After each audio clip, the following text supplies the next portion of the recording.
Assalamualaikum warahmatullahi wabarakatuh. Saya ucapkan kepada Encik Uthman bin Abdul Aziz selaku pensyarah saya bagi praktikum pertama ini. Pada video kali ini, saya akan membentangkan refleksi pertengahan praktikum saya. Pertama sekali, pengenalan diri. Nama saya ialah Abdul Rahim bin Abdul Malik dan merupakan pelajar yang mengambil program PISMP ambilan Jun 2019. Subjek saya ialah Bahasa Melayu dan Pendidikan Kesihatan. Dan pensyarah penyelia saya merupakan Encik Uthman bin Abdul Aziz, manakala guru pembimbing saya ialah Puan Halimah M. Yunus. Jadi saya berpraktikum di Sekolah Kebangsaan Poring-Poring Inanam dan mengajar Bahasa Melayu untuk kelas tahun 5 dan Pendidikan Kesihatan untuk kelas tahun 4. Pertama sekali, pengetahuan dan kemahiran sedia ada di IPG yang diaplikasikan. Jadi sepanjang praktikum ini, saya mengaplikasikan beberapa kemahiran yang telah saya pelajari di IPG.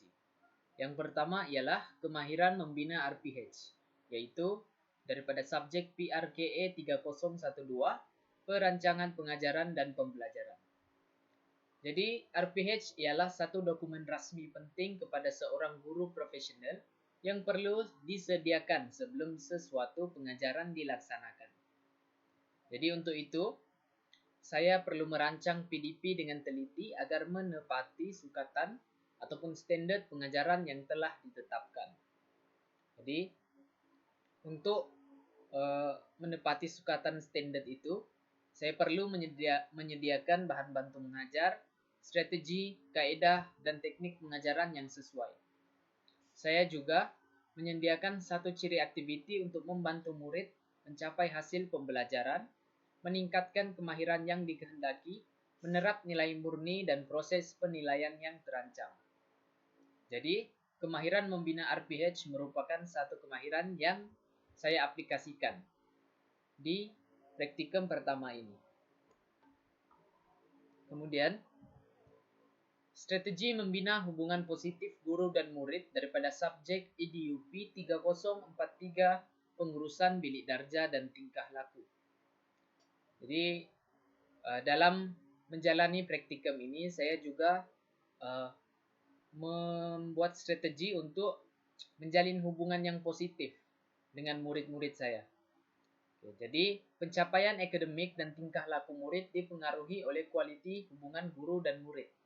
Jadi, untuk membantu mereka mencapai peringkat akademik yang lebih baik, saya akan membina hubungan positif dengan mereka supaya pencapaian akademik dan tingkah laku mereka dapat dipertingkatkan ke tahap yang maksimal. Kemudian, untuk membina hubungan yang positif, saya sebagai seorang guru perlu sentiasa kelihatan ceria dan tenang, serta mengingati nama murid.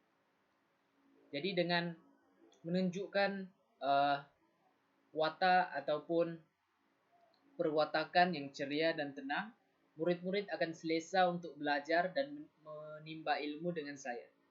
Dan apabila saya mengingati nama murid saya, mereka akan rasa lebih dihargai dan akan lebih bermotivasi untuk belajar. Jadi, dengan kelihatan sentiasa ceria dan tenang, murid-murid akan lebih selesa untuk belajar dengan saya. Dan dengan mengingati nama murid, murid-murid akan merasa dihargai dan sekaligus mendapat motivasi untuk terus belajar semasa kelas saya. Jadi, kepentingan kepada guru dalam membina hubungan positif ini ialah memberi motivasi untuk mengajar. Jadi, bila saya mempunyai hubungan yang positif dengan murid, saya akan bersemangat dan bermotivasi untuk mengajar. Selain itu, murid-murid saya juga akan memberikan kerjasama yang baik dalam sesi pengajaran dan pembelajaran saya. Manakala kebaikan untuk murid pula ialah murid bermotivasi untuk belajar. Jadi bila kedua-dua guru dan murid sama-sama bermotivasi, maka peningkatan dalam pencapaian akademik murid akan dapat dicapai ke tahap yang lebih maksimum. Jadi ini adalah perkara kedua yang saya telah aplikasikan di dalam praktikum pertama ini. Kemudian pendekatan PDP, yaitu dalam subjek BMMB 3063, yaitu Kaedah Pengajaran Bahasa Melayu. Menurut Kamus Dewan 1998, cara atau langkah-langkah bagi memulakan dan melaksanakan sesuatu tugas merupakan maksud kepada pendekatan PDP. Jadi pendekatan yang saya telah gunakan dalam praktikum ini ialah pendekatan tematik, pendekatan misteri, dan pendekatan komunikatif. Untuk pendekatan tematik ialah pengajaran bahasa mengikut tema-tema tertentu. Hal ini dapat diaplikasikan dalam pengajaran bahasa, yaitu mengikut tema-tema sedia ada di dalam buku teks ataupun buku aktiviti yang disediakan oleh sekolah. Kemudian, pendekatan misteri. Pendekatan misteri ini merupakan pendekatan yang memastikan murid menguasai hasil PDP. Dan pendekatan ini banyak saya aplikasikan di dalam pengajaran karena saya ingin memastikan murid-murid saya menguasai hasil pembelajaran yang diadakan pada hari tersebut. Dan seterusnya, pendekatan komunikatif. Pendekatan komunikatif ini pula melibatkan komunikasi antara guru dan murid ataupun murid sesama murid sendiri. Jadi dengan adanya pendekatan komunikatif ini, komunikasi akan terjalin antara guru dan murid ataupun murid sesama mereka dan sekaligus menjadikan suasana pembelajaran lebih ceria dan lebih hidup ataupun lebih aktif daripada pengajaran yang lain. Jadi pendekatan komunikatif ini akan membantu untuk menceriakan suasana pembelajaran sekaligus memberikan mereka semangat untuk menjalani aktiviti PDP. Jadi kita akan pergi pula kepada pengetahuan dan kemahiran baharu yang diperolehi sepanjang praktikum ini.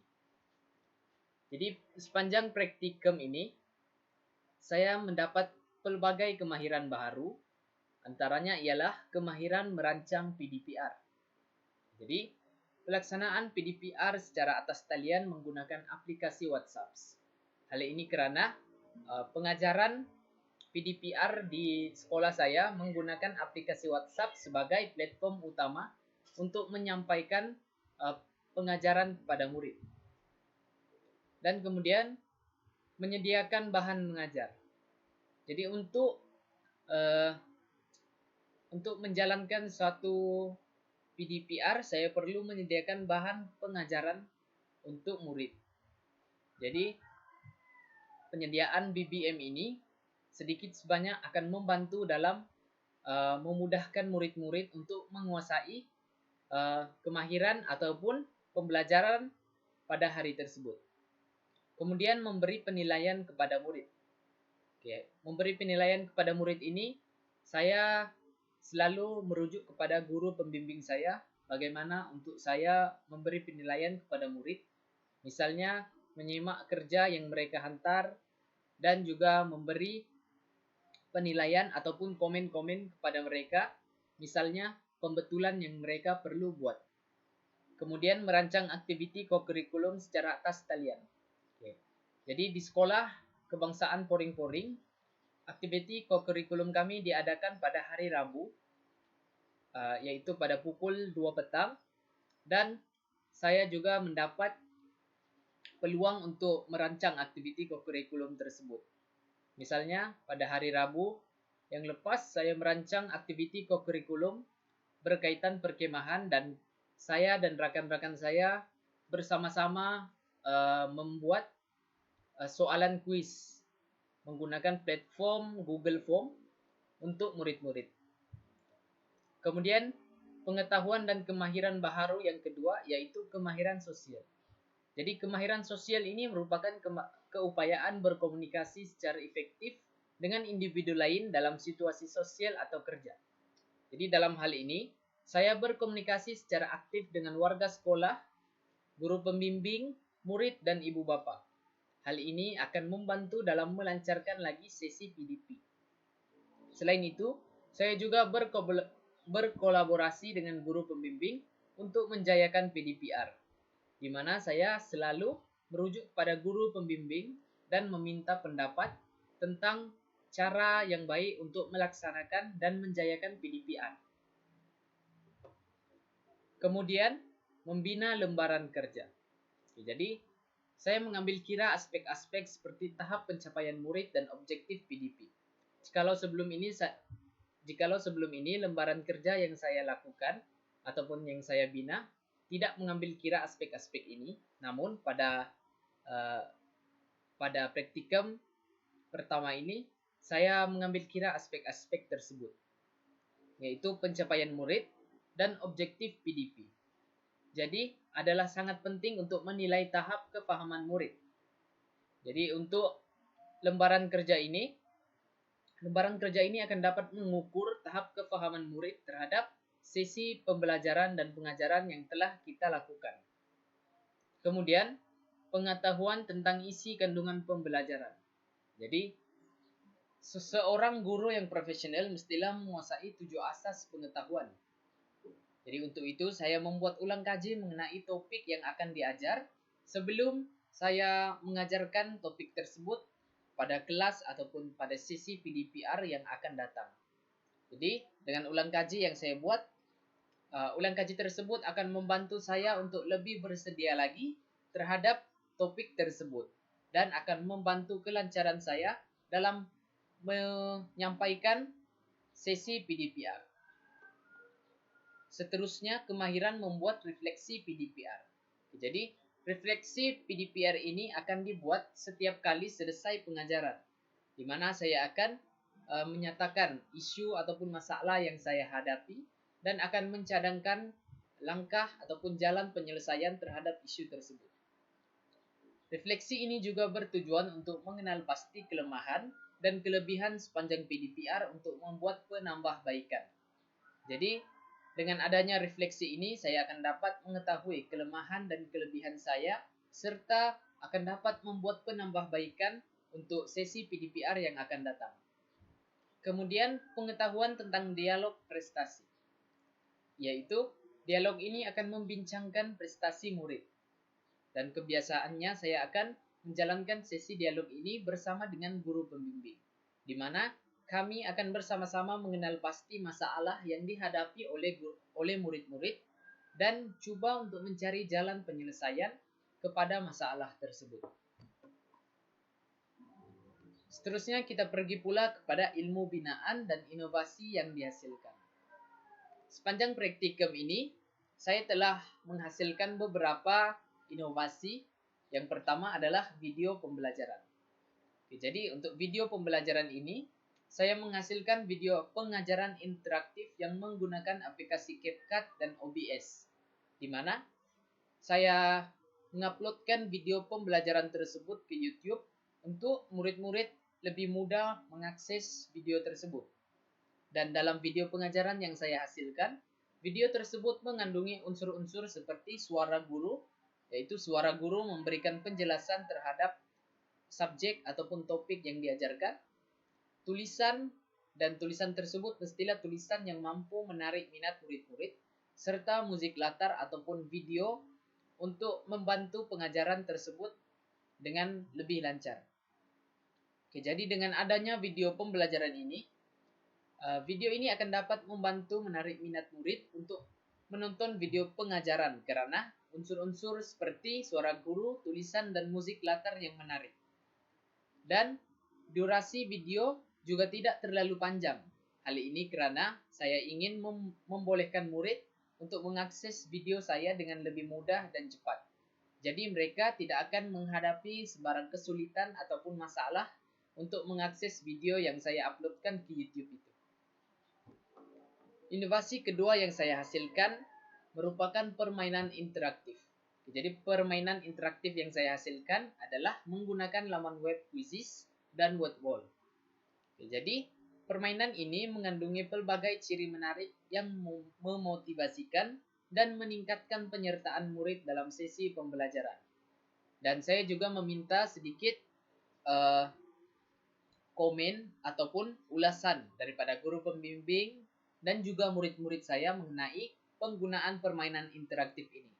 Dan hasil dapatan saya ialah permainan interaktif ini akan membolehkan murid-murid untuk menjawab dan menambahkan minat mereka dalam mengikuti pembelajaran saya. Selain itu, murid juga boleh melihat ketepatan jawaban mereka selepas selesai menjawab soalan. Misalnya dalam kuis imbuhan awalan dan akhiran ini, selepas saja murid selesai menjawab soalan kuis ini, jawaban akan diberikan kepada mereka dan mereka boleh menyimak semula jawaban mereka dan mengetahui apakah kelemahan dan kekurangan mereka dalam kuis tersebut, ataupun mengetahui apakah kekuatan dan kelebihan mereka dalam kuis tersebut. Jadi, dengan kemudahan memeriksa jawaban tersebut, mereka akan dapat membuat penambahbaikan terhadap topik imbuhan awalan dan akhiran. Seterusnya, komen dan reaksi terhadap pengalaman mengajar di sekolah, yaitu komen dan reaksi saya terhadap pengajaran ataupun pengalaman mengajar saya di sekolah SK Poring-Poring Inanam. Oke, jadi pertama sekali saya memperoleh ilmu baharu tentang pelaksanaan PDPR. Misalnya saya mengetahui bagaimana melaksanakan PDPR secara atas talian. Dan sepanjang praktikum ini saya juga membuat kesimpulan bahwa tidak semua PDP yang saya rancang akan berjalan dengan lancar sebagaimana yang telah saya rancangkan. Hal ini karena kekangan seperti kekurangan ataupun kesulitan mengakses internet akan membuatkan murid-murid sukar untuk mengikuti pengajaran dan pembelajaran yang saya laksanakan. Oke. Kemudian terdapat murid dan ibu bapa mengambil ringan dengan tugasan yang diberikan. Oke, hal ini dapat dilihat daripada peratus murid yang menghantar tugasan yang saya berikan di dalam grup WhatsApp, di mana pada purata hanya 60 hingga 70% murid pada setiap hari akan menghantar tugasan yang saya berikan dan 30 hingga 40% murid tidak menghantar tugasan yang saya berikan tanpa alasan yang munasabah. Kemudian, wujud kekangan dalam pelaksanaan aktiviti murid secara atas talian. Hal yang jelas adalah kekangan dari segi internet dan juga kekangan dari segi telepon pintar. Hal ini karena terdapat murid yang berfungsi telepon pintar dengan adik-beradik mereka dan menyebabkan mereka sukar untuk mengikuti pembelajaran dengan pada masa yang tepat. Jadi, akhir sekali, kerjasama yang diberikan oleh warga sekolah adalah sangat baik. Jadi, guru besar, guru pembimbing, dan warga sekolah sangat memberikan kerjasama yang baik kepada saya, walaupun saya belum berjumpa mereka secara berhadapan. Jadi saya sangat bersyukur karena ditempatkan di sekolah kebangsaan Poring-Poring ini karena warga sekolah di SK Poring-Poring memberikan kerjasama yang sangat baik serta ramah dalam berkomunikasi. Akhir sekali, kesimpulan. Jadi berdasarkan praktikum yang saya jalani, profesi keguruan sangat mencabar terutamanya dalam situasi pandemik masa kini. Jadi disebabkan pandemik COVID-19 ini, profesi keguruan yang pada awalnya sangat menjabar menjadi lebih mencabar lagi karena guru-guru dan murid-murid terpaksa melaksanakan pembelajaran dan pengajaran secara atas talian. Yang kedua, mendapat pengalaman baharu sepanjang menjalani praktikum secara atas talian. Jadi, saya mendapatkan beberapa pengalaman baharu sepanjang menjalani praktikum ini. Misalnya, cara menyediakan RPH secara atas talian, penyampaian PDPR yang berbeza, yaitu secara atas talian daripada Google Meet ataupun daripada video pembelajaran. Kemudian, praktikum membina jati diri sebagai seorang guru. Oke, jadi hal ini saya katakan karena dengan menjalani praktikum ini saya dapat menjiwai lagi apakah yang diperlukan untuk menjadi seorang guru yang cemerlang. Dan untuk itu saya dapati masih banyak perkara dan ilmu yang saya perlu pelajari untuk menjadikan diri saya sebagai seorang guru yang cemerlang.